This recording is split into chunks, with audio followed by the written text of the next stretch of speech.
مرزا صاحب کا جو ہے نا یہ سٹانس ہے کہ آپ جو ہے نا بغیر کسی مطلب آپ 100% ہر بندے کو جنتی کہتے ہیں، سرٹیفکیٹ دیتے ہیں. علماء سے ان کا یہ مطالبہ ہے، یہ میرے پوائنٹ آف ویو ہے. اچھا علماء سے کہتا ہے کہ آپ ہر بندے کو جنتی کہتے ہیں، اور یہ نہ کہیں کہ اگر شرک کرتا ہوا، اگر شرک کرتا ہوا تو وہ نہیں جائے گا جنت میں. تو میں اگر آپ نے سوال پوچھ لیا تو میں یہ بات کہنا چاہتا ہوں کہ مرزا صاحب کی ڈیمانڈ جو ہے نا وہ انتہائی ان لاجیکل ہے، بیس لیس ہے. مرزا صاحب جو ہے وہ انتہائی میں سمجھ رہا ہوں کہ عجیب و غریبی بات کر رہے ہیں. جس کیٹیگری کو اللہ تعالیٰ نے کہہ دیا انہ من یشرک باللہ فقد حرم اللہ علیہ الجنہ، کہ جو مشرک ہوگا اس کے اوپر جنت حرام کر دی گئی. قرآن کہہ رہا ہے اور ان کا ٹھکانہ ہوگا جہنم، مشرک کا. ٹھیک ہے، تو مرزا صاحب کے علماء کو جنت کا سرٹیفکیٹ دے رہے ہیں، تو یہ بات ان لاجیکل ہے نا. علماء کے کفر کا فتویٰ نہیں مانتے، علماء کا کفر کا فتویٰ یہ نہیں مانتے بالکل. اور علماء کی اور یہ جو بڑے بڑے علماء ہیں وہ بھی تکفیر نہیں کرتے کسی کی، وہ کفر کا فتویٰ نہیں لگاتے.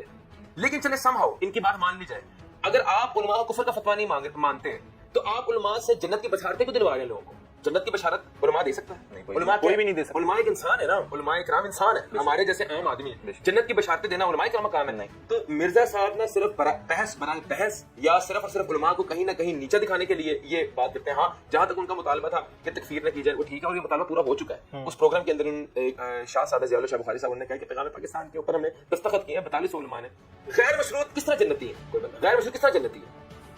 مطلب اللہ تعالیٰ نے کہا ان المنافقین فی الدرک الاسفل من النار، منافق جو ہے وہ جنت کے آخری درجے میں ہوگا. منافق کی جو نشانیاں بھی بتا دی ہیں، تو آپ منافق کو جنت کی سرٹیفکیٹ دیں. عالم کا تو یہ کام نہیں ہے نا، میں تو اپنا انالیسس دے رہا ہوں. مشرک کو کہتے ہیں مشرک کو جنت کی بشارت دو، مشرک کو. علماء سے کہتے ہیں کوئی جنتی ہے.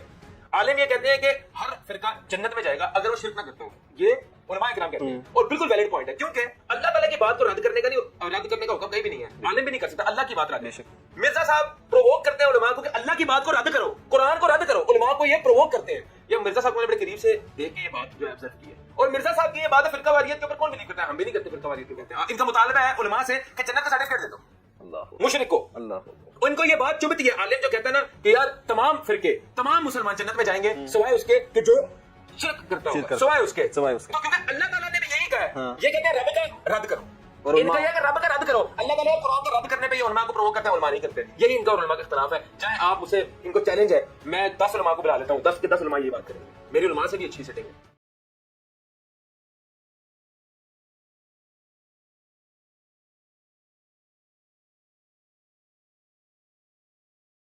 نیو ٹی وی کے شو سے اندازہ ہوا کہ کچھ فائدہ نہیں علماء کے پاس جانے کا. جی تو ہم آپ کو پہلے ہی بتا رہے تھے کوئی فائدہ ہی نہیں ہے. دیکھیں یہ نیو ٹی وی کے اوپر جو پروگرام ہوا، یہ پروگرام میں لینے کے لیے تیار نہیں تھا، کیونکہ اسی ٹی وی چینل نے مجھ سے وعدہ کیا.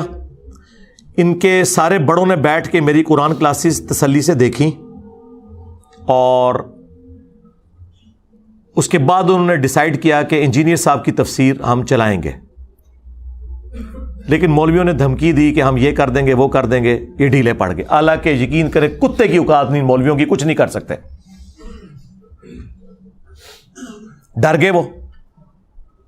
تو میں نے انہیں کہا کہ آپ لوگوں نے ٹریلر کیوں چلایا تھا اگر آپ لوگ یہ وزن نہیں اٹھا سکتے تھے؟ پھر آپ لوگ ہمارے اسٹوڈنٹس بھی ہیں، آپ کو پتا ہے کہ مولوی کیا کرتے ہیں. ان کا جی معذرت، آپ ہماری طرف سے معذرت کر لیں، یہ آپ کا رائٹ ہے. پھر میں نے ویڈیو میں بھی کہا کہ یہ ہوا ہے سب کچھ، اگرچہ وہ ٹریلر پہلے ریلیز کر چکے ہوئے تھے. اب اسی نیو ٹی وی والوں نے جب مجھ سے رمضان نشریات کے لیے مانگا، ظاہر ہے سب ٹی وی چینلز چاہتے ہیں کہ ان کی ریٹنگ آئے، تو ریٹنگ تو پھر ہمارے ساتھ ہی آتی ہے. تو میں نے تو انیشلی انکار کیا کہ میں نے پروگرام نہیں دے رہا. پھر انہوں نے میرا ایک کمزور پوائنٹ پکڑا، انہوں نے کہا ٹاپک رکھا ہم نے فرقہ واریت.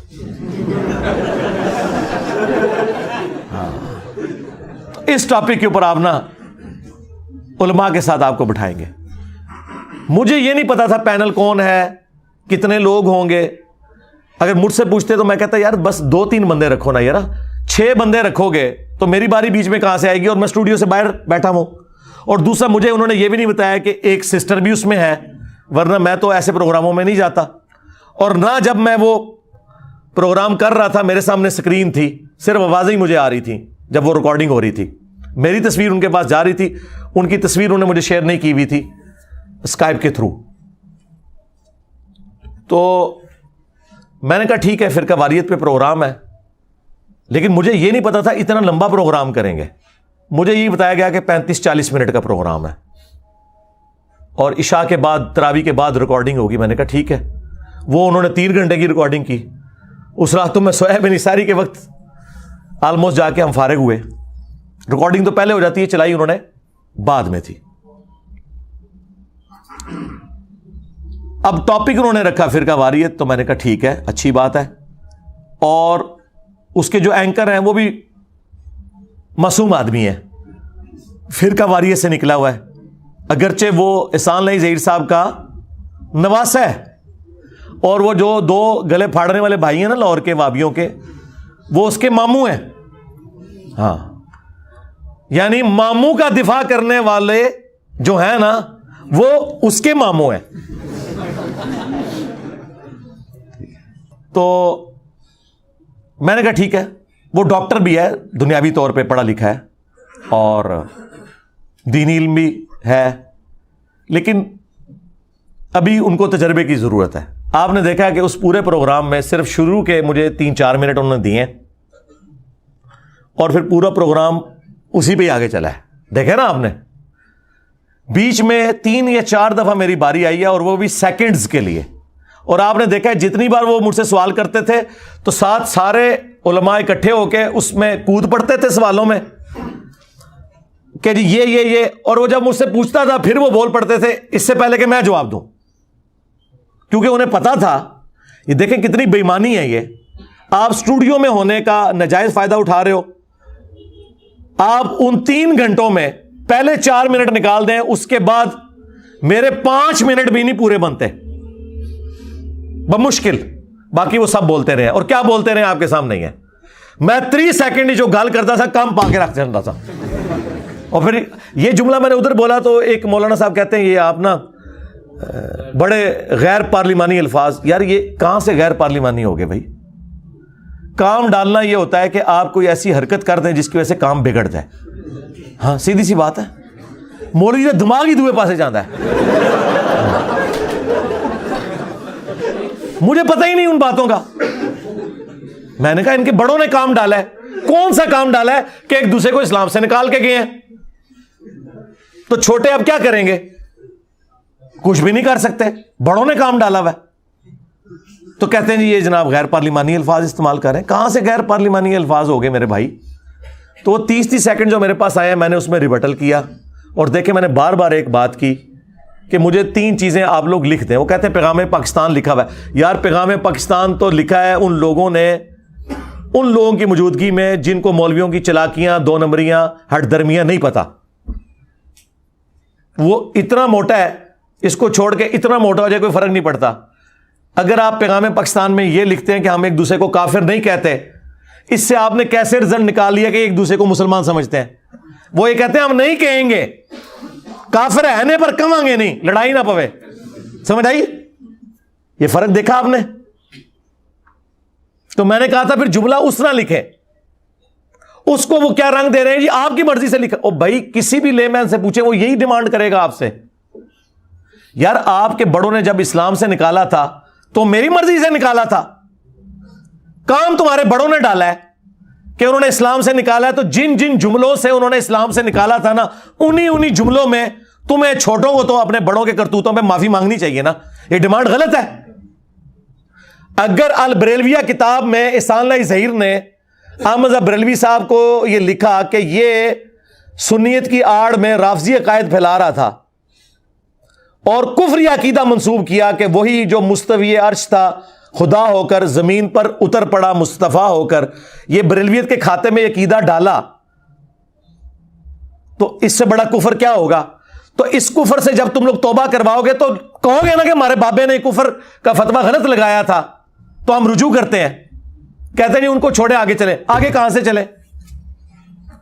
اگر احمد بریلوی صاحب نے کہا کہ احکام شریعت میں کہ دیوبندی, اہل حدیث, شیعہ اور قادیانی کافروں کو ساتھ ذکر کر کے کہا کہ یہ 1,00,000 دفعہ بھی اللہ کا نام لیں ذبیحہ حرام رہے گا, یہ مرتد ہے, واجب القتل ہے, کافر ہے. مرتد کافر سے بھی اگلی ڈگری ہے کہ جو اسلام چھوڑ چکا ہو. البتہ یہود و نصارہ کا ذبیحہ حلال ہے, یہود و نصارہ کو یہ بڑا لاڈ کرتے ہیں. تو یہ اعلیٰ حضرت نے جب لکھا ہے تو بریلویوں کا کام ہے نا کہ اس کو الٹ کر کے پیغام پاکستان میں لکھیں. یہ ڈیمانڈ میری غلط ہے؟ خود بتائیں. اگر المہند میں انہوں نے حمزہ بریلوی کو دیوبندیوں نے لکھا ہے کہ یہ شیطانی لشکر ہے، جس طرح انبیاء پہ شیاطین حملہ آور ہوتے تھے، ظاہر کافر شیاطین ہوتے تھے، یہ ہم پہ حملہ آور ہوئے ہیں، تو اب وہ لکھیں نا کہ ہم ان کو شیطانی لشکر نہیں مانتے، ہم مسلمان سمجھتے ہیں. یہ ڈیمانڈ غلط ہے.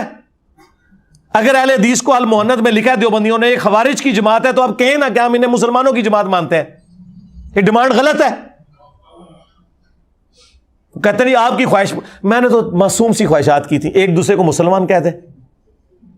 نمبر 2 کہ ایک دوسرے کے پیچھے نماز درست ہے.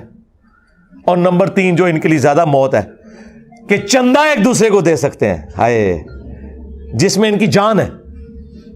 اور میں نے کہا تھا ٹائم قیامت تک ہے، جس دن یہ تحریر سامنے آ گئی میں اپنے آفیشیل پیج سے شیئر کرواؤں گا، اور وہ تمام ویڈیوز جس میں میں نے آپ کے بزرگوں کی یہ غلطیاں ہائی لائٹ کی تھی نا، وہ میں ڈیلیٹ کر دوں گا. یہ کاغذ آنا چاہیے سرکاری سطح پہ، اڈوب فوٹو شاپ میں بنا کے نہ بھیج دینا. ہاں، اس لیے میں اس کے ساتھ جوڑوں گا کہ ویڈیو میں بھی آ کے آپ کے بڑے کہیں، اور بڑے وہ جن کی شے ہے عوام کے اندر، اور ان الفاظ کے ساتھ کہیں. یہ چلاکی بڑی کرتے ہیں. پتہ کیا کہتے ہیں؟ اگر کوئی بریلوی شرک نہ کرتا ہوا تو وہ مسلمان ہے. ہم دیوبندیوں کو بھی مسلمان سمجھتے ہیں، بریلویوں کو بھی سمجھتے ہیں. جا دفع ہو جا، آج کے بعد اب دین کی بات نہ کر. جا، تیرے اس چیلنج کا بھی جواب دیتا ہوں. کوئی بریلوی ہو، کوئی دیوبندی ہو، کوئی اہل حدیث ہو، اگر انہوں نے اللہ کی ذات کے ساتھ شرک نہ کیا ہوگا، اپنے گناہوں کو بھگت کے جنت میں چلا جائے گا. اور بریلوی کہیں گے اگر کوئی اہل حدیث گستاخ رسول نہ ہوا تو، اگر کوئی دیوبندی گستاخ رسول نہ ہوا تو، ایڈی شرطاں لاندے جنا. او دا مطلب یہ ہوتا ہے کہ اے چونکہ اے نہیں نے یا اے ہے نے، لہذا فتویٰ او والا لگے گا. تو اس لیے میں نے کہا تھا غیر مشروط، آپ نے سنا اس میں غیر مشروط، اور وہ آخر وقت تک تیار نہیں ہوئے اس کے اوپر کہ ہم یہ تحریر لکھوا سکیں گے. اس کا مطلب ہے کہ وہ مانتے ہیں. اور دیکھیں معصومیت کتنی ہے کہ وہابیوں کے مولانا صاحب بیٹھ کے کہہ رہے ہیں ہمارا تو بریلویوں کے ساتھ علم غیب پہ کوئی اختلاف ہی نہیں ہے. ہائے میں صدقے جاواں، میری نفرت کس طرح پائی پائی بنے جے. تو اس کے جواب میں نے کہا تھا شاہ صاحب جب آپ یہاں سے نکلیں گے نا، آپ کی عوام اور آپ کے مولوی آپ کو جواب دیں گے. یہ شاہ صاحب ان کے بڑے علماء میں سے، میں بڑی عزت کرتا ہوں کیونکہ وہ ہمارے استاد مولانا اسحاق صاحب سے بڑی محبت کرتے ہیں، اور خلافت و ملوکیت کے حوالے سے ان کا وہی سٹانس ہے جو ہمارا ہے، اگرچہ وہ پبلکلی اس طرح بیان نہیں کرتے. ضیاء اللہ شاہ بخاری صاحب حافظہ اللہ تعالی، لیکن وہ بڑی قداور شخصیت ہے. اس وجہ سے اہل حدیث ان کے ساتھ وہ کرتے نہیں. سینکڑوں مدرسے مساجد ان کے انڈر ہیں، بجٹ ان کے پاس بہت ہے، ڈائریکٹ سعودیہ سے آتا ہے. لیکن انہوں نے مجھ سے جسٹ ایک ملاقات کی تو اگلے دن ان کو کلیریفیکیشن کی ایک ویڈیو ریکارڈ کروانی پڑی آج سے کچھ سال پہلے، کیونکہ اپنے مولوی ان کے اوپر ٹپک پڑے، وہی لاہور کے جو گلے پھاڑنے والے کہ شاہ صاحب کہڑے پاسے ٹور پہ ہو تسی. ٹھیک ہے، تو ان کی حالت یہ ہے، ایک دوسرے کا دفاع کر رہے ہیں. اور دیکھو بریلوی بیٹھے ہوئے معصومیت سے کہہ رہے ہیں نہیں ہم تو اہل حدیثوں کو کچھ نہیں کافر کہتے ہیں، نہ دیوبندیوں کو کہتے ہیں. تو وہ اسام الارمین کس نے لکھی تھی جس میں اعلیٰ حضرت نے علماء دیوبند کو اور ان کے کفر میں شک کرنے والے کو بھی کافر ڈکلیئر کیا ہوا ہے، اور لکھا چوتھا فرقہ وہابیہ شیطانیہ، یہ شیطان لعین کے پیروکار ہیں، جس طرح روافظ شیطان اتاق کے پیروکار ہیں. یہ میں نے اعلیٰ حضرت سے گن پوائنٹ پہ لکھوایا تھا. کہتے ہیں جی یہ مسئلے دفن ہو چکے تھے، انجینئر صاحب نے نکالے. یار اگر میں نے حسام الارمین، البریلویہ اور المہند کسی کنویں سے، کسی غار سے دریافت کر کے امت میں آگ لگائی ہوتی تو آپ کی بات درست تھی. آپ کی تو یہ ٹیکسٹ بکس ہیں. پاپا جانی جو سب سے نرم آدمی ہے پاکستان میں، دعوت اسلامی والا، جس کو کئی سالوں سے پاکستان کی سب سے پرامن جماعت ڈکلیئر کیا گیا ہے، انہوں نے بھی اپنے مریدوں کو کہا ہے کہ میرا مرید وہ ہے جو اسام الارمین کو پڑھے اور اس پہ عقیدہ رکھے، جس میں دیوبند، اہل حدیث، شیعہ سب کو کافر لکھا ہوا ہے. اندازہ کریں. تو باتیں مجھے کر رہے ہیں.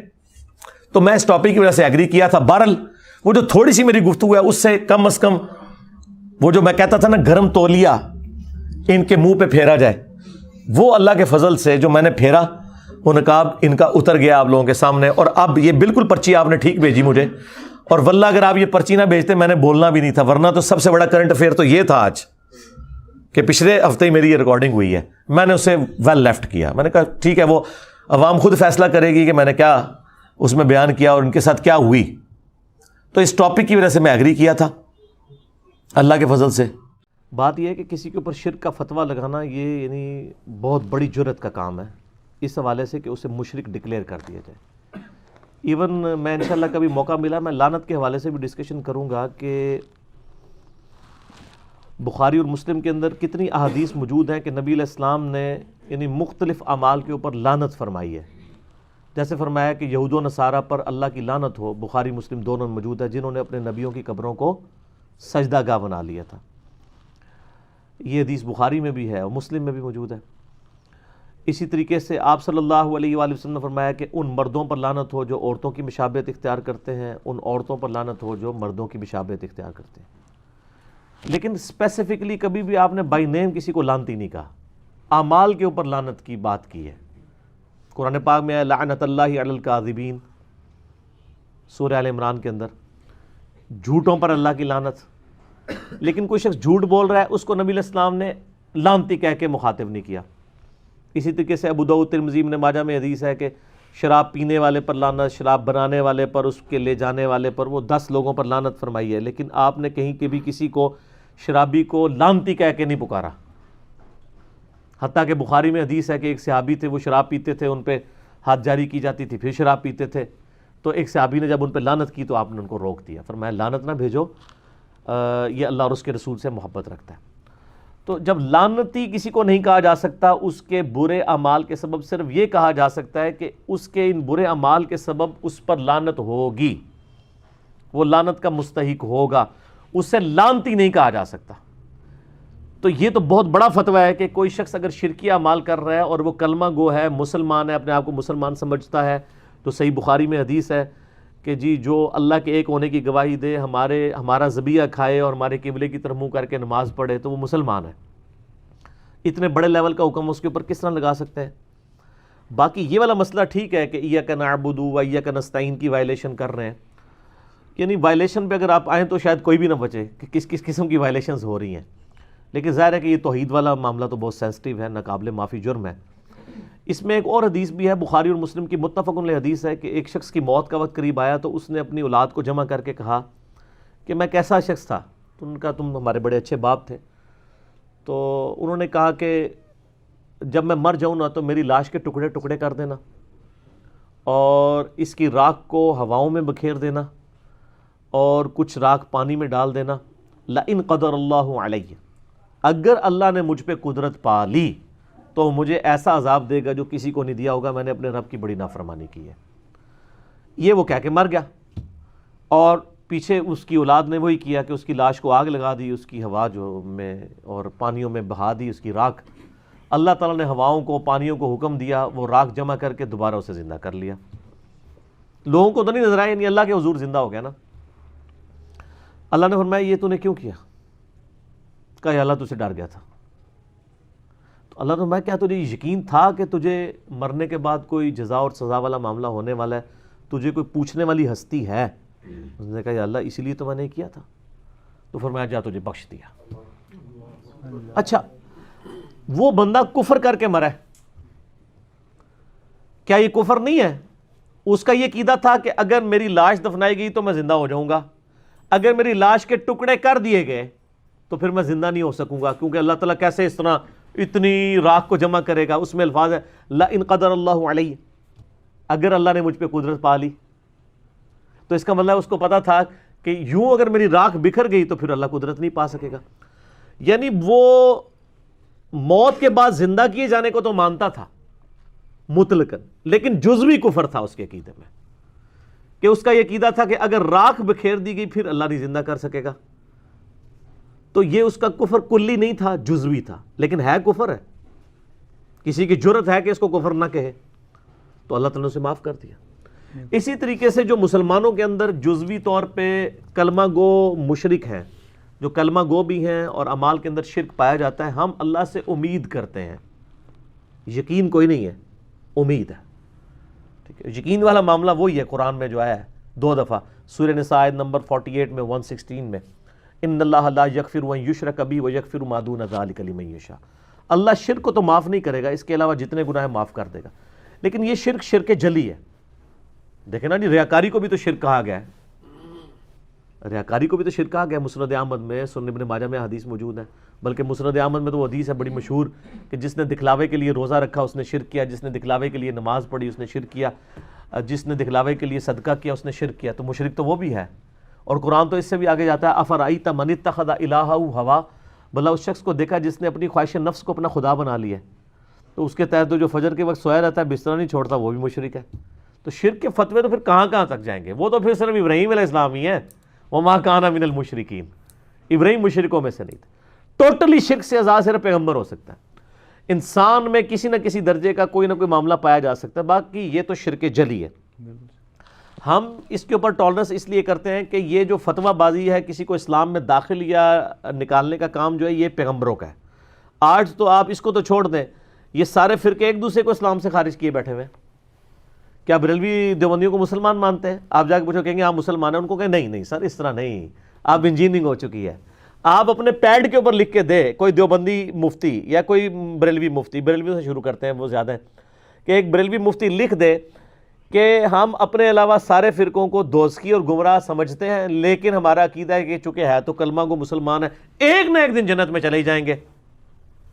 یہ لکھ کے دیں گے تو کیا مطلب ہے؟ وہ کافر مان رہے ہیں، لیکن پبلک پریشر کی وجہ سے کہہ نہیں رہے. اسی طرح دیوبندی بھی لکھ کے دے دیں کہ ہم بریلوی کو، اہل حدیث کو، شیعہ کو اگرچہ گمراہ اور بدعتی مانتے ہیں لیکن ہے تو مسلمان ہے، ایک نہ ایک دن دوزخ سے عذاب بھگت کے جنت میں چلے ہی جائیں گے. تو سر اگر یہ نہیں لکھ کے دے رہے تو کیا مطلب ہے؟ یہ کافر سمجھ رہے ہیں. بالکل ٹھیک ہو گیا.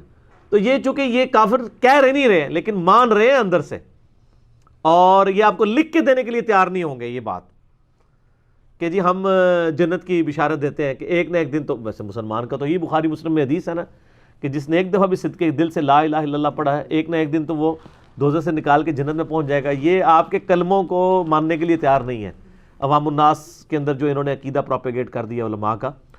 تو ہم تو ان کے اس پیٹرن کے اوپر نہیں چل سکتے، ہم صرف غلطی ہائی لائٹ کرتے ہیں. آج سے 10 سال پہلے میں بریلوی سے اہل حدیث کی طرف چلا گیا تو مجھے ایک توحیدی بھائی نے کہا کہ آپ اپنے فوت شدہ بے نمازی باپ کے لیے دعائے مغفرت نہیں کر سکتے کیونکہ بے نمازی کافر ہوتا ہے اور کافر کے لیے دعائے مغفرت سورہ توبہ میں منع ہے.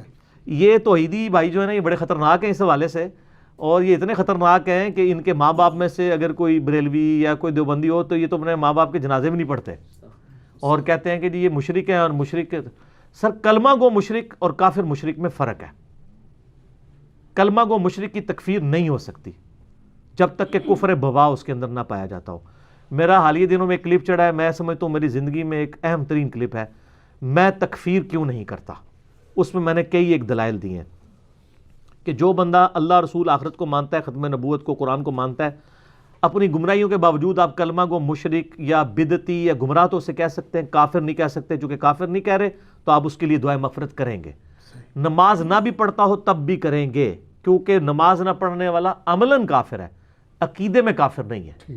وہ صحیح مسلم کی حدیث ہے 246 کہ نبی علیہ السلام فرمایا بندے کے کفر اور اسلام کے درمیان فرق نماز ہے. لیکن یہ جو فرق ہے نماز والا یہ عملاً ہے کہ ظاہر ہے کہ کافر جو ہے وہ نماز نہیں پڑھتا، مسلمان نماز پڑھتا ہے. لیکن ایک بندہ اللہ رسول کو مان رہا ہے، آخرت کو مان رہا ہے اور نفس کی سستی کی وجہ سے نماز نہیں پڑھ رہا، اس کو عقیدے میں آپ کافر کس طرح کہہ دیں گے؟ جس کے جرم کی جتنی انٹینسٹی آپ اتنی ڈیفائن کریں گے. اب آپ کہیں گے جی اس کا ثبوت دیں، تو سر ثبوت حاضر ہے، بخاری مسلم دونوں میں حدیث موجود ہے. نبی صلی اللہ علیہ وآلہ وسلم نے فرمایا کہ جب اللہ تعالیٰ مجھے شفاعت کا اذن دے گا تو میں جہنم کی طرف جاؤں گا، اور جتنی اللہ میرے لیے تعداد مقرر کرے گا میں ان لوگوں کو جہنم سے نکال کے جنت میں لے آؤں گا. بار بار جاؤں گا، بار بار جاؤں گا، حتیٰ کہ الفاظ ہیں کہ میں اس شخص کو بھی دوزخ سے نکال دوں گا جس نے زندگی میں، جس کے پلے کوئی نیکی نہیں ہوگی سوائے ایک نیکی کے کہ اس نے ایک دفعہ لا الہ الا اللہ کہا ہوگا. محمد رسول اللہ اس میں امپلائڈ ہے، یعنی ظاہر ہے. اب جس شخص نے زندگی میں کوئی اچھا کام نہ کیا، اگر اس نے ایک جمعے کی بھی نماز پڑھی ہوتی تو حضور اس کو ذکر کرتے نا جی. فرمایا اس میں الفاظ ہیں بخاری مسلم میں کہ سوائے ایک دفعہ صدقے دل سے لا الہ الا اللہ محمد رسول اللہ پڑھنے کے اس نے کوئی نیک کام نہیں کیا ہوگا. تو وہ عملاً اس کا مطلب ہے پکا کافر ہے. اگر اس نے نماز، روزہ، حج، زکوٰۃ کی ہوتی تو حضور اس کا بھی ذکر کرتے، اس میں الفاظ ہیں اس کے علاوہ کچھ نہیں کیا ہوگا تو میں اس کو بھی دوزخ سے نکال لوں گا. اور سر یہ بھی صحیح حدیث ہے, آپ کو مشکات المصابیح کے اندر بھی حدیث مل جائے گی, ذکر والے چیپٹر کے اندر بالکل صحیح سند کے ساتھ ہے. یہ مختلف کتابوں میں, ابن حبان کے اندر ہے, حاکم کے اندر, اور روایتوں میں, کہ نبی صلی اللہ علیہ وآلہ وسلم نے فرمایا کہ اگر زمین و آسمان ایک پلڑے میں رکھ دیے جائیں اور جتنی اللہ کی مخلوقات ہیں, کیٹاگوریکل ہے سر, اس میں الفاظ ہیں کہ جتنی اللہ نے جو کچھ پیدا کیا ہے نا سر, میں جو گناہ کر رہا ہوں وہ تو اس میں پھر آٹے میں نمک ہوں گے نا. اللہ تعالیٰ فرما رہے ہیں, اللہ کے نبی علیہ السلام فرما رہے ہیں جتنا کائنات میں اللہ نے مخلوقات پیدا کی ہیں ان تمام کو ایک پلڑے میں رکھ دیا جائے اور دوسرے پلڑے میں ایک پرچی جس پہ لا الہ الا اللہ محمد رسول اللہ لکھا ہو تو وہ پلڑا بھاری ہو جائے گا. حدیث بطاقہ بھی سے کہتے ہیں, یہ مشہور ہے حدیث بطاقہ, اس کو کاغذ والی حدیث کہتے ہیں. یہ صحیح سند سے ہے, اس سے شیخ البانی, شیخ زبیر علیزئی اور باقی محدثین یعنی کہتے ہیں کہ یہ حدیث بطاقہ اس چیز کا ثبوت ہے کہ جس نے ایک دفعہ بھی کلمہ پڑھا ہے ایک نہ ایک دن اپنا عذاب بھگت کے سر, لیکن وہ عذاب تو پھر کوئی سوچ بھی نہیں سکتا. ہم تو 10 سیکنڈ کے لیے موم بتی کے فلیم کے اوپر ہاتھ نہیں رکھ سکتے, 10 منٹ کے لیے دوزخ کا عذاب. بخاری مسلم کی حدیث ہے کہ نبی صلی اللہ علیہ وآلہ وسلم نے فرمایا جہنم کی آگ اس زمین کی جو آگ ہے اس سے 70 گنا زیادہ تیز ہے. ادھر کسی کو کہا جائے کہ ایک نماز چھوڑنے پہ, فجر کی نماز چھوڑنے پہ فجر سے زور تک ایک جلتے ہوئے تندور میں الٹا لٹکایا جائے گا, وہ کہے گا جی توبہ, اور آخرت کے لیے کہہ دیتے ہیں وہ جی خیر ہے پھر ہی لگے گا.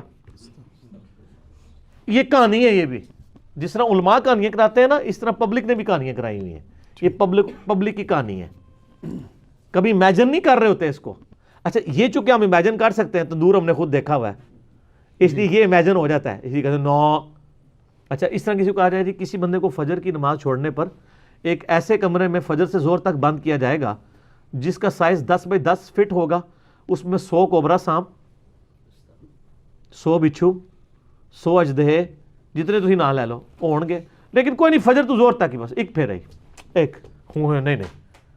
لیکن سر ان سانپوں کو تو ہم مار بھی سکتے ہیں, آخرت میں تو کوئی سانپ کو مارنا بھی چاہے نہیں مار سکتا, وہ مرنا ہی نہیں, وہ اللہ کی طرف عذاب ہے. وہاں تو آپ اپنے آپ کو بھی نہیں قتل کر سکتے. اسی لیے قرآن میں آتا ہے نا کہ آج ایک نہیں کئی ایک موتیں مانگو, موت نہیں آئے گی کیونکہ وہ تو مینڈے کی شکل میں ہو چکی ہے. انسان اپنے آپ کو مار کے بھی جان نہیں چھڑا سکتا. تو یہ کہنا آسان ہے. لہٰذا یہ جو آیت ہے نا سورہ التوبہ کے اندر کہ کسی مومن کے لیے اور مومنہ کے لیے جائز نہیں ہے, سورہ توبہ کے بالکل اینڈ پہ یہ آیات آتی ہیں کہ وہ اپنے مشرک رشتہ داروں کے لیے دعائے مغفرت کریں بعد اس کے کہ ان پہ یہ بات کھل چکی ہو کہ وہ مشرک تھے. اور پھر ساتھ ہی اللہ تعالیٰ نے فرمایا کہ ابراہیم علیہ السلام نے جو اپنے مشرک باپ کے لیے دعا کی تھی تو وہ اس وعدے کے سبب تھی جو انہوں نے گھر سے نکلتے وقت, سورہ مریم میں آتا ہے نا کہ میں تیرے لیے دعائے مغفرت کروں گا. اور جب ابراہیم کو پتہ چلا تو ابراہیم علیہ السلام نے ان کے لیے دعا کرنا چھوڑ دی. ٹھیک ہے, یہ ساری یعنی یہ پوری یہ میں نے آیات کا ترجمہ پڑھا, سورہ توبہ کا آخری رکوع پڑھ لیں. اسی پہ میرا ایمان ابی طالب والا ایک کلپ بھی ریکارڈڈ ہے, لاکھوں لوگوں نے دیکھا ہے. مسئلہ 98 ایمان والدین مصطفیٰ صلی اللہ علیہ وآلہ وسلم اور ایمان ابی طالب کے اوپر, اس میں میں نے انہی آیات کے کانٹیکسٹ میں ڈیٹیل گفتگو کی تھی. لہٰذا جو کلمہ گو ہے میرے بھائی اس کا جنازہ بھی پڑھیں اور اس کے لیے دعائے مغفرت بھی کریں, آپ کی دعاؤں کی ضرورت ہے. سنن ابن ماجہ میں حدیث ہے ایک شخص کے یعنی مرنے کے بعد اللہ تعالیٰ اس کو اس کے درجات بلند کرتا ہے, تو وہ بندہ پوچھتا ہے اے اللہ میں نے تو یہ نیکی نہیں کی ہے, میرا درجہ کیوں بلند ہوا ہے؟ تو بتایا جاتا ہے کہ تیرے بیٹے نے تیرے لیے دنیا میں دعا کی ہے, اس کی وجہ سے تمہارے ساتھ یہ معاملہ کیا ہے. صحیح مسلم میں حدیث ہے نا کہ مردے کے عمل منقطع ہو جاتے ہیں سوائے 3 اعمال کے, ایک صدقہ جاریہ اور علم کی بات, اور تیسرا نیک اولاد. تو نیک اولاد خود صدقہ جاریہ ہے, ماں باپ کو آٹومیٹکلی ثواب ملتا ہے چاہے وہ زندہ ہوں چاہے مر چکے ہوں. تو اولاد کا کام ہے کہ اگر باپ اس طرح مرا ہے اس کے لیے زیادہ دعا کریں. اور اب ہمارے ویڈیوز کے بعد تو جن کے ماں باپ جو ہیں شرک پہ بھی مرے ہوئے ہیں نا مسلمانوں, ان کو بھی امید لگ گئی ہے. پہلے یہ جو آپ کے توجیوں نے کہانیاں کرائی ہوئی تھی نا تو وہ گئے جائے, ٹھیک ہے جی, انہوں نے امید لگ گئی ہے کہ یار کلمہ کو مشرک اور کافر مشرک کی فرق ہے. ٹھیک ہے, ان کی امید ضرور رکھیں لیکن خود یہ کام نہ کریں. سر نہ, خود نہیں یہ کام کرنا. ٹھیک ہو گیا. ہمارے نزدیک تمام کلمہ گو چاہے ان میں کیسی ہی عقیدے کی خرابی پائی جاتی ہو, جب تک وہ اپنے آپ کو مسلمان کہہ رہے ہیں ہم انہیں مسلمان سمجھتے ہیں. عقیدے کی خرابی بتاتے ہیں کہ یہ کلمہ گو مشرک ہیں, کلمہ گو مشرک سے بھی بڑی چیز کلمہ گو کافر ہیں، لیکن ان کا بھی صحابہ کرام نے احترام کیا ہے۔ صحیح بخاری میں آتا ہے عبداللہ بن عمر جو کہ چند فقیہ صحابہ میں سے ہیں، بخاری مسلم میں الفاظ ہیں عبداللہ ابن عمر رجل صالح، نیک مرد عبداللہ ابن عمر۔ اور یہ تین عبداللہ نام کے بندے صحابہ میں موسٹ سمجھ لیں انٹلیکچوئل اور فقیہ صحاب تھے۔ نمبر 1 عبداللہ ابن مسعود، نمبر 2 عبداللہ ابن عمر، اور نمبر 3 عبداللہ ابن عباس رضی اللہ عنہم اجمعین وعلیہم السلام اجمعین۔ ان میں سے ایک عبداللہ بن عمر بخاری میں امام بخاری خوارج والے چیپٹر میں لے کے آئے ہیں اس حدیث کی ہیڈنگ کے اوپر کہ عبداللہ بن عمر مخلوق میں سب سے بدترین خوارج کو شمار کرتے تھے، کیونکہ وہ کافروں والی آیات مسلمانوں کے اوپر لگایا کرتے تھے۔ اور مسلمان کون؟ صحابہ اکرام۔ عبداللہ بن عمر خوارج کو بدترین مخلوق کیوں شمار کرتے تھے؟ کہ وہ صحابہ اکرام کو کافر کہا کرتے تھے۔ تو خوارج ہو گئے کلمہ گو کافر، اور کافر بھی ایسے جو صحابہ اکرام کو کافر کہہ رہے ہیں، لیکن وہ والے کافر نہیں جو یہود و نصارہ والا کافر ہے۔ کیوں؟ سنن الکبریٰ البیہقی میں موجود ہے کہ عبداللہ بن عمر خوارج کے پیچھے نماز بھی پڑھتے تھے، ان کے سلام کا جواب بھی دیتے تھے، اور خوشبیہ کے پیچھے بھی۔ خوشبیہ کہتے ہیں مختار سقفی کے ماننے والوں کو۔ لہٰذا یہ جو انہوں نے ڈھکوسرا مچایا نا کہ مختار سقفی نے جو ہے وہ دعوی نبوت کیا تھا، وہ تو فارغ ہو گیا۔ اگر اس نے دعوی نبوت کیا ہوتا تو عبداللہ بن عمر اس کے پیچھے نماز پڑھتے۔ چونکہ قاتلین حسین کو کیفر کردار تک پہنچایا تھا نا مختار سقفی نے، تو انہوں نے پھر اس سے بدلہ اتارا، اس طرح کا جھوٹا بلیم لگا کے اس کے اوپر۔ تو اس میں الفاظ ہیں سنن الکبریٰ البیہقی میں، حالانکہ خوارج مسلمانوں کو قتل کر رہے تھے، عبداللہ بن عمر فرماتے تھے جب تک ان کی مساجد سے حی علی الصلاۃ حی علی الفلاح کی آوازیں آئیں گی ہم ان کے سلام کا جواب بھی دیں گے، اور ظاہر ہے کہ حی علی الفلاح کا جواب بھی دیں گے، اس سے مراد نماز پڑھنا ہے، صرف اذان کا جواب یہ تو نہیں ہے، پریکٹیکلی جواب ہے۔ لیکن اگر یہ ہمیں کہیں گے کہ ہم اپنے مسلمان بھائیوں کو قتل کریں تو پھر ہم ان سے الگ رہیں گے۔ تو وہی عبداللہ بن عمر جن کے بارے میں بخاری میں آیا وہ کہتے ہیں کہ خوارج بدترین مخلوق ہیں، انہی کے بارے میں سنن الکبریٰ البیہقی میں آیا وہ ان کے پیچھے نمازیں پڑھتے ہیں۔ تو نماز کس کے پیچھے وہ پڑھ رہے ہیں؟ کلمہ گو کافروں کے پیچھے، جو صحابہ اکرام کو اس زمانے میں کافر کہتے تھے، اور عام صحابی نہیں، مولا علی علیہ السلام کو۔ آج اگر کوئی صحابہ اکرام کے بارے میں بکواس کرتا ہے تو آپ اس کی علمی اصلاح کریں بجائے اسے کافر کہنے کے۔ یہی سبق ملا نا اس سے، اور کیا ملا؟ مولا علی سے پوچھ لیں، المصنف ابن ابی شیبہ میں مولا علی سے پوچھا گیا یہ خوارج کیا یہ کافر ہیں؟ انہوں نے فرمایا یہ کافر نہیں ہے، یہ کفر ہی سے تو بھاگے ہیں، انہیں یہ گمان ہوا کہ میں کافر ہو گیا ہوں تو مجھ سے دور بھاگے ہیں، تو یہ کافر کیسے ہو سکتے ہیں؟ ایڈا جگرا ہے کسی دا، اے مولا علی دا ہی جگرا ہے کہ مولا علی کو جو کافر کہہ رہے ہیں، مولا علی کہہ رہے ہیں کہ یہ مجھے جو کافر سمجھ رہے ہیں نا، تو یہ دلیل ہے اس بات کی یہ کفر سے نفرت کرتے ہیں کہ مجھے بھی نہیں انہوں نے چھوڑا۔ انہوں نے تو بخاری مسلم کی حدیث فٹ نہیں کی کہ جس نے مسلمان کو کہا کافر تو کفر اس کی طرف لوٹ جائے گا۔ انہیں پتا تھا یہ تعویل کی غلطی کی وجہ سے کہہ رہے ہیں۔ آج بھی اگر کسی صحابی کو کوئی کافر تعویل کی غلطی کی وجہ سے کہتا ہے تو کفر اس کی طرف نہیں لوٹے گا، اور اگر جان بوجھ کے کہتا ہے سمجھتے ہوئے کہ وہ مسلمان تھا، وہ تو صحابہ کو تو چھوڑ دیں، آج بھی کسی ایک عام مسلمان کو بھی کوئی کافر کہہ دے تو وہ کافر ہو جائے گا۔ اس مسئلے کو سمجھیں۔ میری بعض لوگوں نے بات چالی کہ جی آپ نے کہا تھا حضرت ابوبکر کی صحابیت کا انکار کرنے والا جو ہے وہ کافر ہے، اور دوسری طرف آپ کہتے ہیں کوئی گالی دے تو وہ کافر نہیں، ان کو کافر بھی کہے تو کافر نہیں۔ یہ علمی بحثیں ہیں بھائی، بخاری مسلم دونوں میں حدیث ہے۔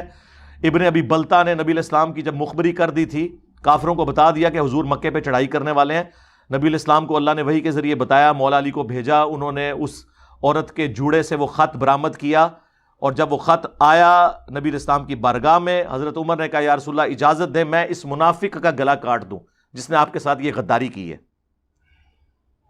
حضور نے فرمایا عمر چھوڑ دو، اصحاب بدر کی اللہ نے اگلی پچھلی خطائیں معاف کر دی ہیں۔ نبی کا غدار، اور نبی اس کی تعویل کیا کر رہے ہیں کہ یہ دنیا کی محبت سے مغلوب ہو کے اس نے کیا، یہ منافق نہیں ہے۔ اور حضرت عمر کیا کہہ رہے ہیں؟ یہ منافق ہے۔ اب حضرت عمر سے توبہ کروانی چاہیے تھی نا حضور کو، نہیں کروائی، کیوں؟ اس پہ امام بخاری نے باقاعدہ باب باندھا ہے یہ مسئلہ سمجھانے کے لیے کہ اگر کوئی اپنی تعویل کی غلطی کی وجہ سے کسی کو کافر اور منافق کہہ لے تو اس کے اوپر وہ فتویٰ نہیں لوٹتا۔ آپ کو سمجھ آئی یہ بات؟ ورنہ حضور کا کام تھا نا، واجب تھا، نبی پہ تو واجب ہوتا ہے کہ وہ کہتے کہ توبہ کرتے اس طرف کفر لوٹ گیا، تو نے ایک بدری کو کہا ہے۔ تو آج بھی اگر کوئی اس طرح کہتا ہے تو وہ اپنی تعویل کی غلطی کی وجہ سے کہہ رہا ہے۔ کوئی شخص صحابی کو صحابی سمجھتے ہوئے نہیں کہے گا۔ یہ پیورلی علمی بحثیں ہیں جو میں پبلک میں لے آیا ہوں اور یہ اسے ایکسپلائٹ کر رہے ہیں، لیکن ان کو یہ پتہ نہیں ہے کہ یہ لوگ اسکول سے بھاگے تھے تو مدرسے میں گئے تھے، کالجز اور یونیورسٹیز کے اسٹوڈنٹس تو ان باتوں کو سمجھتے ہیں۔ یہ کتنی لاجیکل گفتگو ہو رہی ہے۔ تو مولا علی نے کہا یہ کافر نہیں ہے۔ پوچھا گیا منافق ہے؟ کہا قرآن تو کہتا ہے منافق تو اللہ کا ذکر بڑا تھوڑا کرتے ہیں، یہ منافق بھی نہیں، یہ تو اتنی لمبی نمازیں پڑھتے ہیں۔ پھر پوچھا گیا بھی کافر بھی نہیں، منافق بھی نہیں، وہ پیچھے مسلمان ہی بچ گئے نے نا۔ سورۃ البقرہ میں 3 ہی کیٹیگریز آئی ہیں، اہل ایمان، کافر اور منافق، چوتھی تو کوئی کیٹیگری نہیں ہے۔ فرمایا یہ ایک جماعت ہے جس نے ہم سے بغاوت کی ہے، یعنی ہمارے لوگ ہیں، ہم سے باغی ہوئے ہیں۔ تو مولا علی نے یہ گڈ جیسچر دیا اور وہ دروازہ فتنے کا بند کر دیا۔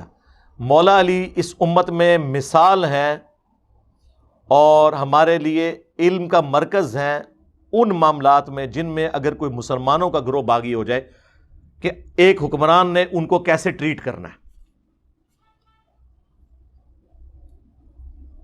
اور مولا حسین علیہ السلام اس چیز میں امت کے امام ہے کہ اگر مسلمانوں کا حکمران باغی ہو جائے تو رعایا نے کس طریقے سے اس کو ریئیکٹ کرنا ہے۔ اس سے بھی بڑھ کر صحیح بخاری میں باقاعدہ باب باندھا امام بخاری نے باغی اور بدعتی کے پیچھے نماز پڑھنے کا حکم۔ پہلے تو 694 نمبر پہ حدیث لے کے آئے امام بخاری کہ نبی علیہ السلام نے کہا کہ عنقریب ایسے امام آئیں گے جو تمہیں غلط نمازیں پڑھائیں گے، تم ان کے پیچھے نماز پڑھ لینا، ان کی غلطی کا وبال ان پر ہوگا۔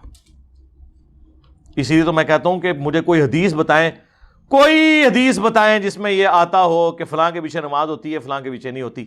یہ ٹاپک سے آپ کو احادیث خالی نظر آئیں گی، صحابہ کرام کے فتوے نظر آئیں گے، وہ بھی نماز پڑھنے کے حق میں خلاف کوئی بھی نہیں نظر آئے گا۔ یہ سارے مولویوں کے لکھے ہوئے فتوے ہیں۔ اور 695 پہ جس پہ باب باندھا امام بخاری نے کہ باغی اور بدعتی کے پیچھے نماز پڑھنا درست ہے، حضرت عثمان ابن عفان رضی اللہ تعالیٰ عنہ خلیفہ راشد ان کا فتویٰ لے کے آئے کہ جب انہیں بلوائیوں نے محصور کر دیا، ایک صحابی کہتے ہیں میں حاضر ہوا کہ حضرت ہمارے امام تو آپ ہیں، یعنی حکمران بھی آپ ہیں، اور مسجد نبوی کی امامت بھی حکمران کرواتا تھا، مسجد پر فتنے کے امام کا قبضہ ہے، ہمیں خطرہ ہے کہ اس کے پیچھے نماز پڑھی تو ہم گناہ میں مبتلا نہ ہو جائیں، آپ بتائیں آپ ہمیں کیا حکم دیتے ہیں کہ ہم گھر میں نماز پڑھ لیں یا اس کے پیچھے پڑھیں؟ تو حضرت عثمان نے کہا کہ نیکی کے کاموں میں ان کا ساتھ دو، کیونکہ مسلمانوں میں اجتماعی نیکی کا کام ایک باجماعت نماز ہی تو ہے، نیکی کے کاموں میں ان کا ساتھ دو اور برائی میں ان سے الگ رہو۔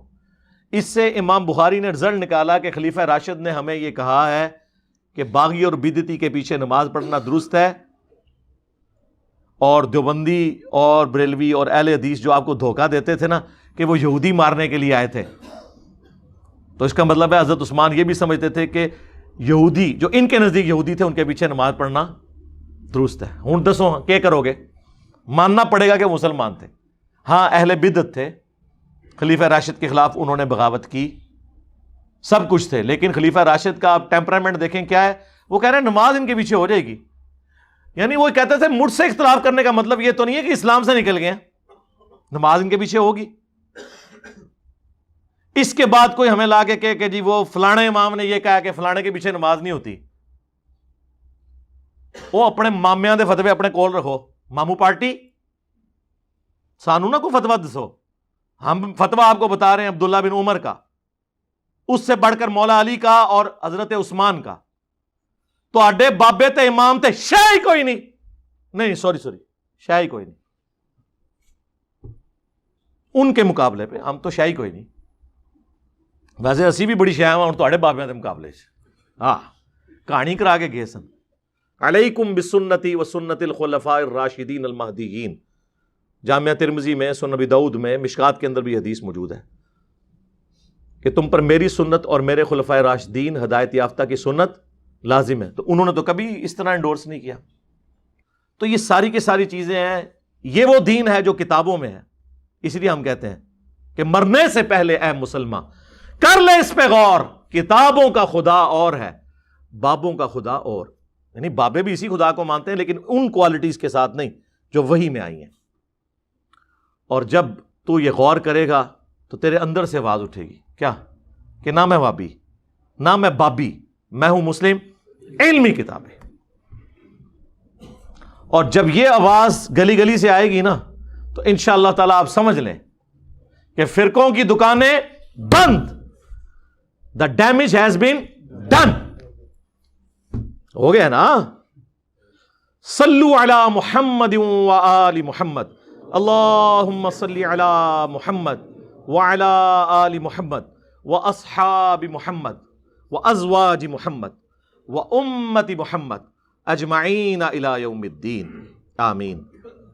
میں جب آواز دیتا ہوں وہ کہتے آ رہا ہوں میں جب آواز دیتا ہوں وہ کہتے آ رہا ہوں میں. یہی میرا تعارف ہے، گدائے مصطفیٰ ہوں